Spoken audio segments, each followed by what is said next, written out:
Welcome back to our channel. So today, sound check natin yung ating M4 exhaust na napakadami nagtatanong kung kumusta na.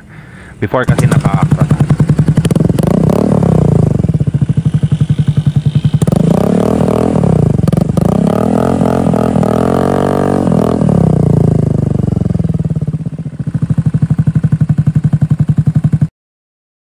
Pag-usapan natin yung ating Yamaha Fascio na naka aftermarket na full system exhaust. So naka elbow yan, and then 51mm na pang big bike na exhaust. Again, mga tanong ng mga usual na nagko-comment na mga owner ng Fascio or mga gustong mag-upgrade, gustong bumili ng Fascio, gustong malaman kung paano ba, kung kuwari katulad ko na ang priority ng pagma-muffler is yung safety.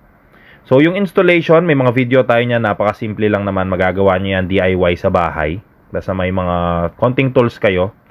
Yung pagkakaroon ng aftermarket na exhaust, katulad nitong M4, kahit dumadaan ako sa checkpoint, hindi naman hinuhuli. Yan, yung DB na pang sound, chinek na nila yan, wala namang huli sa LTO.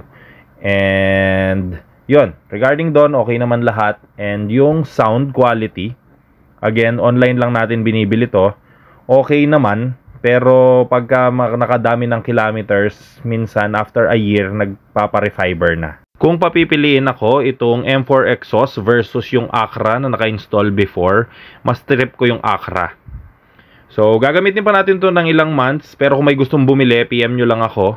And then, or comment down below, pwede natin pag-usapan. Kasi, actually, itong ating Yamaha Fascio, dahil magto 2 years na, sa 2 years nito sa akin, bibilihan ko to ng Leo Vinci. Bagong exhaust. Never pa ako nakapag-try nun. Yung mga True Brothers kasi narinig ko na napakalutong ng tunog. So, magta-try tayo mag Leo Vinci para dito sa ating Yamaha Fascio. Yan. So, don't forget to subscribe. Sabay-sabay natin pakinggan kung mas maganda yung Leo Vinci compared sa Acra at saka dito sa M4 exhaust.